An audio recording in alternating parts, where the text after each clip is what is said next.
Ọpẹ́ ni fún Ọlọ́run tó dá wa sí, tó tún fi àkókò ńlá yìí fún wa láti lè farahàn níwájú rẹ̀. Àwípé ògo ni forúkọ lókè ọ̀run. Ọjọ́ ńlá lòní jẹ́ nínú ìjọ mímọ́ àti wákàtí yìí tó fi fún wa kó lè jẹ́ pé ní ṣíṣe rẹ̀ àti alálàá àti aríran àti wòlíì a ó dàgbà sí ìpele tó fẹ́ fún wa, àní láti máa fi ògo bàbá hàn nínú ayé òkùnkùn yìí. Àdúrà wa ni wípé ìfarahàn wa kò ní já sí asán o, ẹ̀sìn wa kò ní já sí òfo. Hallelujah. Ní last week a wà lórí ìrìn àjò kan, John chapter 4 verse 22 là ń kà tá à ń ṣàlàyé àṣìyànnàná ìrìn àjò òtítọ́ àti ẹ̀mí, irú àwọn tí bàbá ń fẹ́. Bí alálàá bá wà tí kò lótìítọ́, bí wòlíì bá wà bí kò lótìítọ́, bí aríran kan bá wà bí kò lótìítọ́, tàbí onírú ẹ̀bùn bẹ́ẹ̀ bí kò bá sí òtítọ́, asán ni ìrìn àjò bẹ́ẹ̀ já sí. Bí ó jẹ́ pé a ṣe ní ọ̀pọ̀lọpọ̀ àlùfáà lónìí tí wọ́n jẹ́ aládùúrà ṣùgbọ́n àdúrà wọn ò gbà nítorí kíni? Kò sí òtítọ́. Bẹ́ẹ̀ náà a sì ní ọ̀pọ̀lọpọ̀ wòlíì tó ló wá ń sọ̀rọ̀ fún látòkè ṣùgbọ́n torí kò sí òtítọ́, ohun tí wọ́n sọ, ọ̀nà àbáyọ tí wọ́n là kò ṣiṣẹ́ fún àwọn tí wọ́n sọ fún. Tá a bá ń sọ nípa ìrìn àjò òtítọ́, ó tóbi ju bí a ti mọ̀, ó tóbi ju bí a ti rò ó.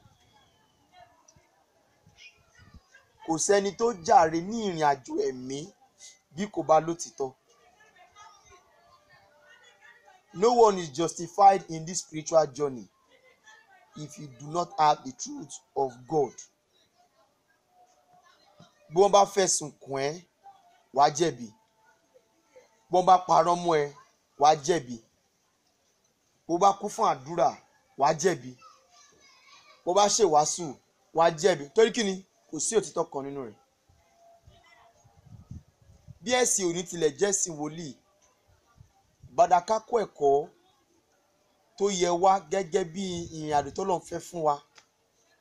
Ó di ọjọ́ tá a bá wà gẹ́gẹ́ bí Ọlọ́run ti fẹ́ wa ká tó lè mọ títóbi Ọlọ́run nínú ayé wa. Because you fail to exercise the truth of God you have, you never amount to something before God.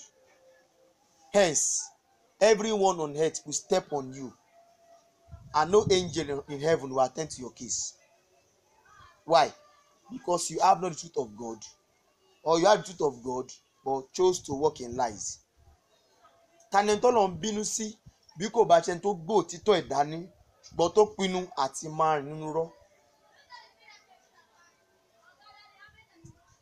Ẹ̀mí tó mú ẹ wá sínú ìjọ mímọ́, tí nípa ẹ̀mí náà ó wá fi onírú ẹ̀bùn fún wa láti fi wá sí ìpele kan. Ó ní ìrẹ̀ ń tirẹ̀, wà láyé akọrin máa kọrin fún mi. Ìwọ ń tirẹ̀, wà láyé àdènà. Ìwọ wà láyé wòlíì. Nípa ẹ̀mí kan tó ṣẹ́ nínú ìjọ mímọ́ ṣùgbọ́n ó pínra rẹ̀ lọ́nà igba sínú ayé wa. Hallelujah. Ẹ̀mí kan ló bí ìjọ yìí. Ẹ̀mí kan iná ló mú èmi àti rẹ wá sínú ìjọ yìí. Ṣùgbọ́n nípa ẹ̀mí kan ó pínra rẹ̀ sínú wa. Ká lè pe àwọn kan ní akọrin, ká lè pe àwọn kan ní adènà, ká lè pe àwọn kan ní alálàá, ká lè pe àwọn kan ní wòlíì, ká lè pe àwọn kan ní aríran àti onírúurú jù bẹ́ẹ̀ lọ. Ẹ̀mí kan yìí tó wá pínra rẹ̀, ohun tó wá bè lọ́wọ́ wa ni òtítọ́, torí òun kò ti kára rẹ̀, ó ti dúró ní ipò ẹ̀mí fún wa. Gbogbo wa ní ó wá dúró ti ẹ̀mí yìí tó ò fẹ́ òtítọ́, irú ẹni bẹ́ẹ̀ ò lè dàgbà ní ìrìn àjò ẹ̀mí tó rìn. That is why he said such a person can never amount to something. Psalm 24 tá a máa ń kà ní gbogbo ẹsẹ̀ ọjọ́ ológo, ẹ bá mi kà láti verse 1. Psalm 24 from verse 1. Ká tó bẹ̀rẹ̀ ní ìwé Jòhánù 3. tí Olúwa nílẹ̀. àti ẹ̀kún rẹ̀. Ṣé ayé wà ńbẹ̀? Ayé àti àwọn tó tẹ̀dó sínú rẹ̀. Nítorí tí ó fi ìdí rẹ̀ sọlẹ̀ sórí òkun, ó sì gbé kalẹ̀ lórí àwọn ìṣàn omi. Ẹ kàwé. Ta ni yóò gorí òkè Olúwa lọ? Ta ni yóò gun orí òkè Olúwa lọ? No wonder Isaiah ń sọ ní chapter 26.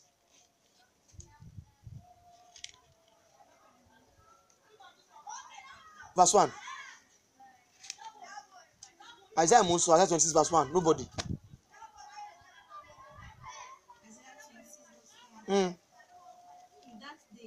In that day shall this song be sung in the land of Judah.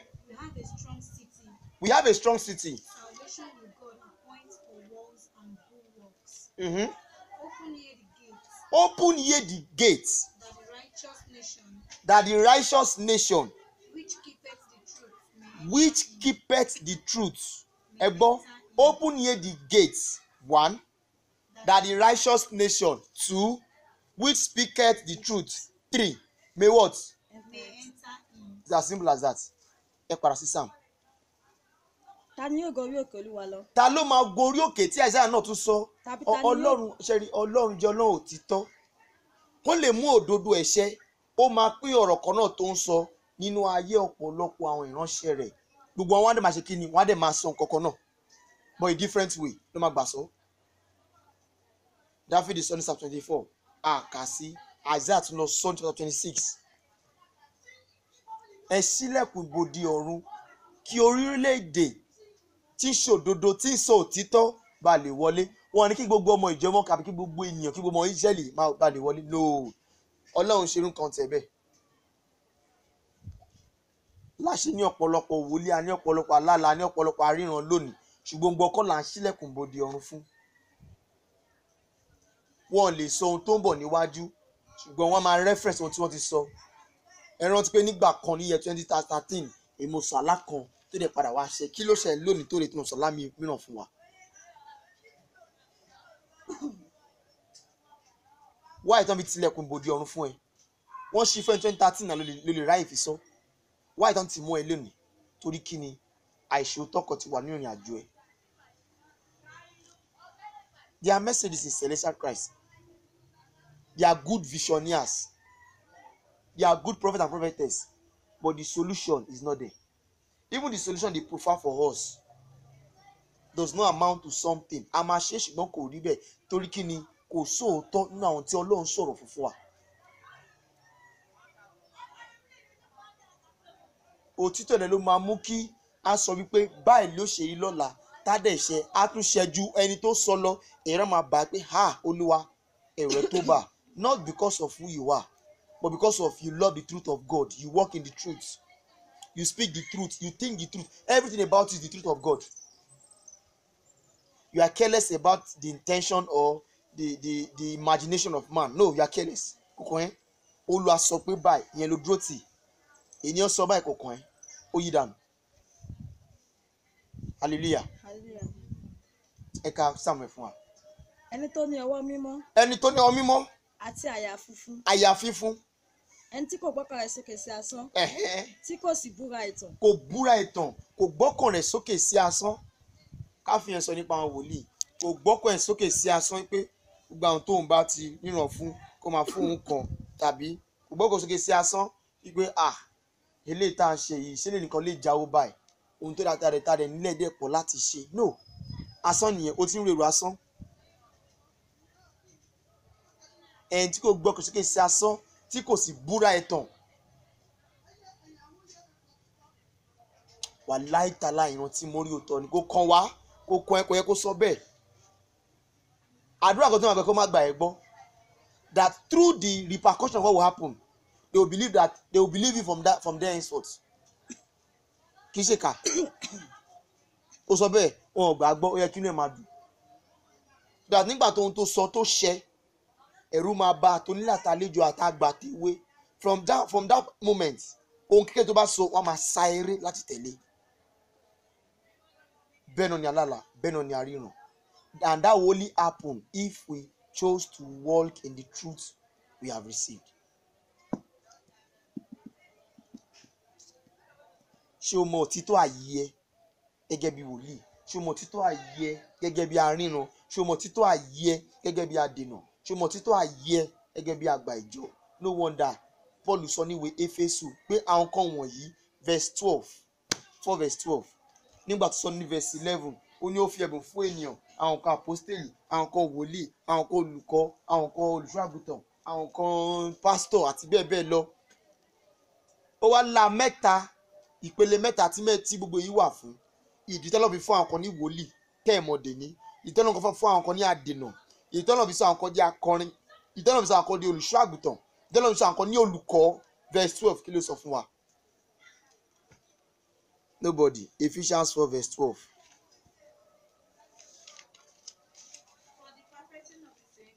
For the perfecting of the saints. For the work of the ministry.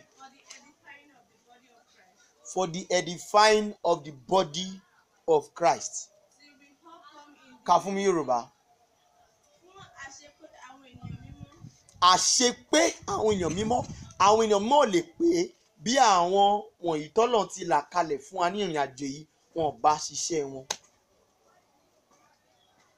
No wonder in the church of God we will have prophet, prophetess, we will have adènà, we will have wòlíì, we will have the shepherd, we will have the evangelist. Kẹ́ni máa gbogbo àwọn yìí o, ọ̀rọ̀ Ọlọ́run sọ fún wa. Hallelujah. Evangelist wa gbéraga wàásù, á sọ Ọlọ́run fún wa vocally. Akọrin máa gorí awọnú barricade. Wọ́n á sọ Ọlọ́run fún wa nípa kíni orin kíkọ. Hallelujah o. Wòlíì máa wọnú ẹ̀mí. Wọ́n á sọ Ọlọ́run fún wa nípa ìran. Adènà wá display Ọlọ́run fún wa tá máa rí lójú. Ẹ wọ́n lọ ṣe pé and everybody pàtàkì là ń ṣe à ń wàásù ọ̀rọ̀ Ọlọ́run torí kíni fún àṣepé àwọn ènìyàn mímọ́. Ó lè jẹ́ pé ẹni tó mọtí kò ní mọtí mọ́ nígbà tó wà torí pé òótọ́ wà ń bì, kò sálágbèrè ń bì, kò sọ aláìṣòótọ́ ń bì, kò sọ aláìṣòdodo ń bì. Ó dà pé àwọn kì í mọtí ń gbọ́dọ̀ fọtí mímu sílẹ̀. Ẹ wàásù fún torí òtítọ́ tí gbogbo yín rìn nínú ẹ̀ lórí. Tàbí wòlíì kan tó ti ń ṣe onírú ìwà àgàbàgebè ó dé àárín pé àwọn wòlíì bíbá òtítọ́ Ọlọ́run nìkan ni wọ́n rìn, wọ́n ń sọ òtítọ́ Ọlọ́run, wọ́n dẹ̀ wọ òtítọ́ síra wọn, wọ́n ń sọ kọ́nẹ̀ máa wà mí síra wọn. Nípa bẹ́ẹ̀ àyípadà kàwé fún mi fún àṣepé àwọn ènìyàn mímọ́ wà. Fún iṣẹ́ ìránṣẹ́ pẹ̀lú náà ìkẹta ara Kristi, fún ìmúdàgbà ara Kristi. Ìjọ tí kò sí ìdàgbà ń bẹ kò sí òótọ́ ń bẹ nítumọ̀. When the people fail to grow, it's a show that the truth of God is absent in that church, in that gathering, in that fellowship, in that denomination. John 4 verse 23-24 kábọ̀lẹ̀ ló sọ. Ṣùgbọ́n wákàtí ń bọ̀ o. Ó sì dé tán nísinsìnyí. Ògùn la ṣí sílẹ̀ nísinsìnyí láti tẹrúkú jáde. Kí ló tẹ̀lé? Bó kò bá fẹ́ jẹ́ níye gbé sí ọ̀dọ̀ olùgbàlà rẹ̀ rọ̀mọ́ Kristi níjọ́ mímọ́ yìí. If you fail to have the truth of God 2:7-6 sọ ohun tó máa ṣẹlẹ̀ fún wa. Wákàtí ń bọ̀ o. Ó dé tán nísinsìnyí ẹ kàwé. Nígbà tí àwọn olùsìn tó tọ́. Àwọn kò sọ pé gbogbo ọmọ ìjọ ọmọ kò sọ pé gbogbo ayé kò sọ pé gbogbo CAC àbí Redeem àbí Mùsùlùmí. Ó yọ ọ̀rọ̀ ṣọ́ọ̀ṣì kúrò ńbẹ̀, ó yọ ọ̀rọ̀ religion kúrò ńbẹ̀. Àwọn olùsìn òtítọ́ yóò máa sin bàbá. Yóò máa sin bàbá ní ẹ̀mí. Ní ẹ̀mí. Àti ní òtítọ́. Àti ní òtítọ́. Nítorí irú wọn ni bàbá ń wá. Ibi tá à ń lọ gọ́gọ́ nìyẹn. Torí irú wọn ni bàbá wá. Ọlọ́run fẹ́ gbogbo ènìyàn. Ó jẹ́ ọmọ olùṣọ́, ó jẹ́ ọmọ ṣọ́fà. Ọlọ́run wá ẹ̀. Àwọn tó wá irú wọn, àwọn tó ń sin bàbá nínú ẹ̀mí àti òtítọ́. Má gbàgbé ẹ̀mí tó mú ẹ wá ló ní kó sìn nípa ẹ̀mí yìí. You don't get the fraction. Jẹ́jẹ́ ló wá ṣọ́nà. Ó dẹ̀ gbẹ́nu wọlé sọ pé lọ́ra ṣògùn máa sì ń jọ mọ́. Thou should sign a warning that ẹ̀mí yẹn ló mú ẹ wá, ẹ̀mí kan ló mú ẹ wá, ẹ̀mí ìjọmọ tó ń bá wòlíì ṣiṣẹ́ ló mú ẹ wá. Number 1. Níṣẹ́ ẹ̀mí yẹn tó mú ẹ wá, o gbúdọ̀ kọ́ òtítọ́ nípa ẹ̀mí náà àti níbi tó wà. But because you fail to learn, because you fail to know, you will not worship God in the way you want. You worship God in your own mind, or with your own thoughts, or with what you see. That is why it is good for a priest to advise a newcomer. Má tẹ̀lé ohun tó bá o. Ben, because the church we have now in this end time is the church of Matthew Taka. Mark 7 Taka, sorry, lọ́jà ti parí oṣù. Mark 7. Tàbá tún mú fẹsẹ̀ múlẹ̀ ní Matthew 25 or Matthew 23. Tó sọ nípa tradition of men. Àwọn èèyàn fẹ́ ẹnu bọlá fún mi, ṣùgbọ́n ọkàn wọn jìnnà sí mi. Àwọn church ta ní sí nìyẹn. Wọ́n lè wàásù gbogbo ìwàásù ayé yìí, ṣùgbọ́n in display lọ́kàn wọn Jésù wò ọ̀pọ̀ àtàdá ló wà ńbẹ̀. Ẹni tó wàásù ẹ máa ṣẹ̀sìn, òun gan ṣẹ̀sìn. Ayé ẹ̀gan ẹ̀sìn láyé ẹ̀ wà. Ìwàásù tó wá ṣe fẹ́ tó ń wọ̀ jọ, kí ni ẹ fẹ́ tẹ̀lé? And this is spiritual. If tí kọsẹ̀ wà rè, the moment you begin to preach what you are not doing, you become an example of what you are saying. Àyè má parọ́ iṣẹ́ irú ò da. Ẹ wo oníwèé mímọ́ pẹ̀lẹ́ oníwàásù àgbáyé. Ẹ wo ọkọ̀ tó parọ́ fún Jésù. Ipò òun ti ra mọ́tò limousine ṣùgbọ́n kò tí wà. Ẹ wo báyẹ̀ ṣe end sí àmàlíkà máa kọ́lẹ̀ fún ẹ lẹ́nu tí àbí. Tó kú ọgọ́rùn-ún wá sa eré ò lọ bẹ̀bẹ̀ lọ́dọ̀ Ọlọ́run kó jọ kó gba ilé àlọ́wọ́ irọ́ fẹ́ fi rọ́ sílẹ̀. Ṣùgbọ́n tó pé irọ́ ẹ̀ rọrùn fún ẹ, ó ń jáwó fún ẹ. Okun àti màá inú ọmọ máàkì fún ẹ bẹ́ẹ̀. Ohun tó wá wàásù ní 10 years ago nípa irọ́. Wàá rí pé all of a sudden you are in that pit. Ohun 276 sọ ọ̀gbun tó sílẹ̀ yẹn a kò síbẹ̀. Why? You preach what you don't do. Abẹ̀wò àrọ̀ wá. Ìgbà ìkẹyìn fẹ́rẹ̀ dé o. Kí ni ẹ ṣe gbé bá Jésù ń bọ̀ mú sọ fún yín. Ṣùgbọ́n ìpele tá a rìn lọ́nà ayé ń sìn. Everyone whom God has given his gift but fail to walk in the truth of that gift. A máa lò ní ìdàkejì ẹ̀bùn yẹn. Ẹ tí rí wòlíì tó ń jóṣẹ́, wòlíì tó ń ṣoògùn owó, wòlíì tó ń mú àwọn èèyàn lọ sílé babaláwo, wòlíì ṣẹlẹ̀. Do you think ordinarily? God chose by himself to use him as another thing. Since you fail to stand in the place whereby he will use you for his own glory, you will máa lọ fún ògo Sátánì. Sátánì gan kú lógo tẹ́lẹ̀. Sáwádìí pé wo àwọn wòlíì kan wà láyé yìí. Tí màá ní bá jíṣẹ́ fún ẹ tó báyìí kò lè ṣe kó má fi èpo ọbọ̀ kún àti ewé wúrò. Kẹfì gúnṣẹ́. Tó bá ti gún kẹfì wẹ̀ lẹ́ẹ̀mẹ́ta. Kẹfì kẹ̀kẹ́ mẹ́ta ọ̀sẹ̀ mẹ́ta ẹ̀wẹ̀ kan láti orí dé ọ̀run. Kẹwàá mú mi láti apá dé ìbàdí. Ìkẹta láti ìbàdí dé àtẹlẹsẹ̀. Ẹ bá ti mẹ́ta ẹ gbọ́dọ̀ wẹ̀ ẹ gbọ́dọ̀ kò ṣe. Iṣẹ́ wà. Wọ́n á dẹ̀ máa lò the funny part á máa dáhùn. Ẹ̀yin ọmọ mọ́lẹ̀ gan máa dáhùn fún yín jù wọ́n lọ. Fún wọn jù yín lọ. Ẹ máa pé aago tá à ń ṣe sí Ọlọ́run gan kò tẹ̀ dá fún ẹ wo ọ̀gbẹ́ni ìtòlùjọ́ ń sọ yìí kò lè work. Ẹ ká wọ́ ọ̀nà mi jàre àbí ìgbà ọ̀nà ẹ̀fẹ́ dúró ti Ọlọ́run bọ̀ yìí bẹ́ẹ̀ ni. Go follow them. You will no be wàsá. Lákòótán wóra ẹ sọ òtítọ́ fúnra ẹ. Má dúró ní wàásù òótọ́ fún ẹ wàá bẹ́ẹ̀ sì máa bínú. Sọ òótọ́ fúnra ẹ kó lè jẹ́ wípé wàá bá rẹ sòótọ́ wàá bẹ́ẹ̀ sì máa nínú òtítọ́ wàá bẹ́ẹ̀ sì máa sin Ọlọ́run nínú ẹ̀mí kí ògo náà tó ti pèsè kalẹ̀ kó lè ṣiṣẹ́ fún ẹ. The glory of God in Celestial Church of Christ does not and will not work and has never worked for those that does not work in that two things, in the spirit and the truth. Like 1947 dòní ogójì wọn ò ṣiṣẹ́ fún wọn. Ọlọ́run ti change ẹ̀. Ó fẹ́ ṣiṣẹ́ fún ẹ sin Ọlọ́run nínú òtítọ́ sin Ọlọ́run nínú ẹ̀mí. Ìgbà ẹni orin ta máa ń kọ wípé ènìyàn kò ní agbára lórí ìjọ ọmọ yìí á ṣe ọmọ ẹ lára. But tí ènìyàn bá ti ní agbára lórí ẹ oṣù ní agbára lórí ẹ check your line check your part. Àìṣòótọ́ àìṣòdodo ó wà ní ìrìn àjò ẹ ó dẹ̀ tún sí Ọlọ́run nínú ẹ̀mí ó ń sí Ọlọ́run nínú ohun àlùfáà. Tá a bá lọ ṣọ́ọ̀ṣì wọn fún wa ṣe wàásù bẹ́ẹ̀ ni tó bá jẹ́ òun ló fi ń sin Ọlọ́run òfo ló gbà ó lè rí èrè kan.